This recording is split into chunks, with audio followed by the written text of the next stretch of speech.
heshima na ushirikiano, ambao ni vichocheo muhimu katika kujenga utu, maadili na uwezo wa kuchangamana na wengine na kukua kiakili. Kwa mantiki hiyo, hatupaswi kuvitazama viwanja hivi kama sehemu ya burudani pekee, bali tuvione kama sehemu ya msingi tuliowekeza kwa ajili ya makuzi na malezi bora ya watoto wetu. Napozungumza malezi bora ya watoto wetu, nataka niseme kwamba kiwanja hiki au viwanja hivi viko hapa kwa ajili ya kukuza afya ya watoto. Watoto wakipata kucheza kama ilivyosemwa hapa, inakuza afya yao.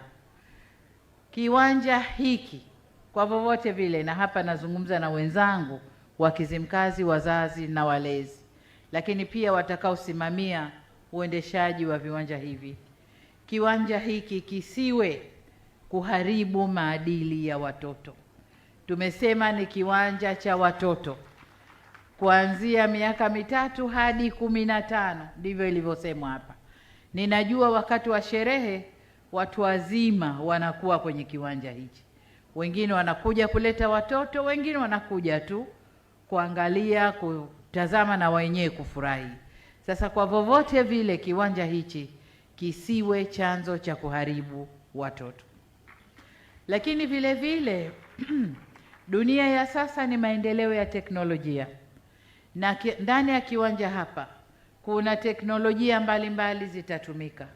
Mbali na uwepo wa mapembea haya, kutakuwa na burudani za muziki, kutakuwa na maonyesho pengine ya picha mbalimbali, na hasa kwa kuwa tunatanua kiwanja hichi kilivyo sasa kinaonekana ni kidogo, kuna sehemu ya pili inatanuliwa, wafanya biashara watakaa huko, pengine kutakuwa na mabanda ya kuonesha filamu mbalimbali yatakuwa huko. Niombe sana teknolojia itakayotumika hapa iwe kwa ajili ya watoto na si vinginevyo, ni kwa ajili ya watoto.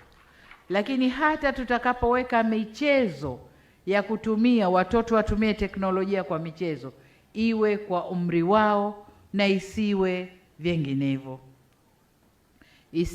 vinginevyo, iwe teknolojia ambayo itaendelea kukuza au kutunza mila na desturi. Ni kiwanja cha watoto, sio cha watu wazima. Kwa tusije tukakuta kuna banda hapo, mradi mtu kalipa leseni anaonesha mapicha ya ovyo ovyo ndani ya kiwanja cha watoto. Hapana, hivi ni viwanja vya watoto. Lakini jengine ni kujali usalama wa watoto.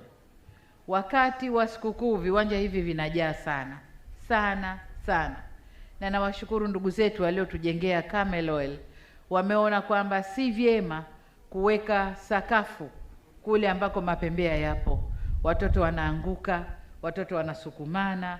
Kwa hiyo wamewaekea mchanga ambao utakuwa ni salama kwao. Lakini vile vile kuna haja kwa watakaoendesha viwanja hivi kujali usalama wa watoto wetu wanapopanda mapembea, lakini hata wanapocheza, ni kujali usalama wa watoto wao.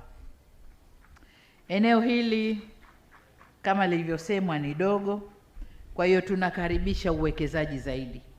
Kuna eneo limeshatengenezwa ili watu waje kuweka uwekezaji wao.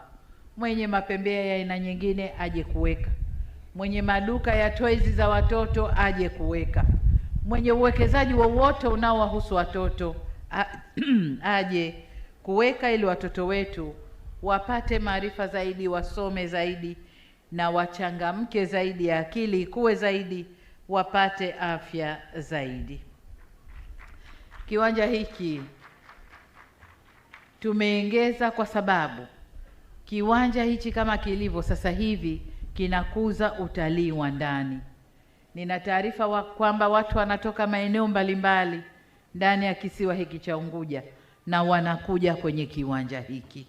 Kwa hiyo kuna haja ya kufanya uwekezaji utimie ili tuendelee kukuza utalii wa ndani. Kwa umuhimu huo, niziagize mamlaka za upangaji miji kwa Zanzibar kutenga maeneo maalum kwa ajili ya matumizi ya michezo ya watoto. Waziri amesema hapa nadhani wizara pia mtasimamia, sababu maeneo ya watoto yakitengwa yanakaa mwaka mmoja miwili, unakuta lidude lingine limeingia hapo na eneo la watoto halipo. Kwa hiyo niagize kutengwa kwa viwanja vya maeneo ya kucheza watoto, na tukaribishe wawekezaji wa sekta binafsi waweze kuwekeza ili watoto wetu wapate maeneo ya kucheza.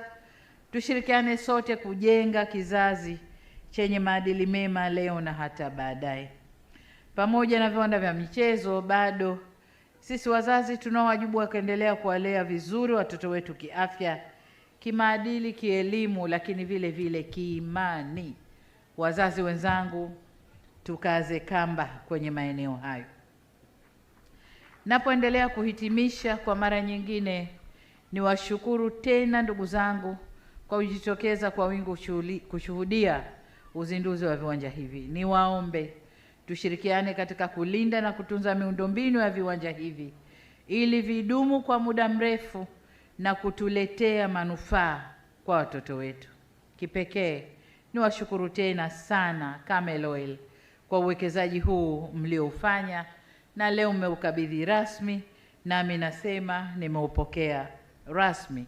Na kwa maana hiyo na ukabidhi kwa mkuu wa mkoa. Mkuu wa mkoa yuko wapi? Ametoka, lakini uongozi wa mkoa upo, mkuu wa wilaya yupo, na wakabidhi ili muendelee pamoja na kamati ya eneo hili mpange mpangilio mzuri wa kuendesha viwanja hivi.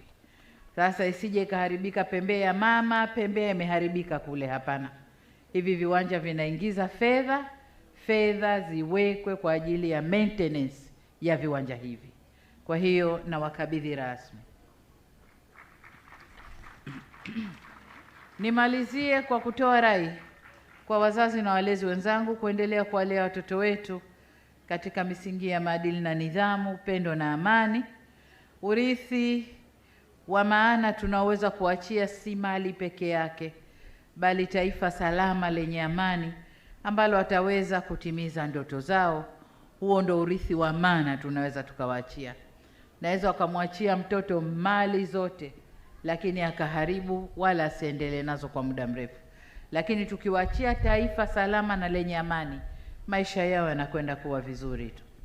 Tufanye hayo tukiendelea kumwomba Mwenyezi Mungu awajalie watoto wetu wakuwe katika afya njema, awape maarifa, maadili na njia zinazompendeza yeye Mwenyezi Mungu, na kuwafanya kuwa sababu ya matumaini kwa mustakabali wa taifa na ustawi, kwa mustakabali wao na ustawi wa taifa letu. Na baada ya kusema hayo, sasa ninayo heshima kutamka kwa viwanja hivi vya kuchezea watoto vya Kizimkazi sasa vimezinduliwa rasmi. Makofi mengi na vigelegele. Haya vijana, watoto wetu, hebu tuinuke kwa heshima ya Mheshimiwa Rais na kuonyesha furaha yetu. Haya, tuinuke watoto wetu. Haya, namna hiyo. Haya, Mungu awabariki watoto wetu. Tubarikiwe Tanzania, tubarikiwe Zanzibar, na Mwenyezi Mungu atutilie baraka zote na tukuzie watoto wetu vyema. Asanteni sana kwa kunisikiliza.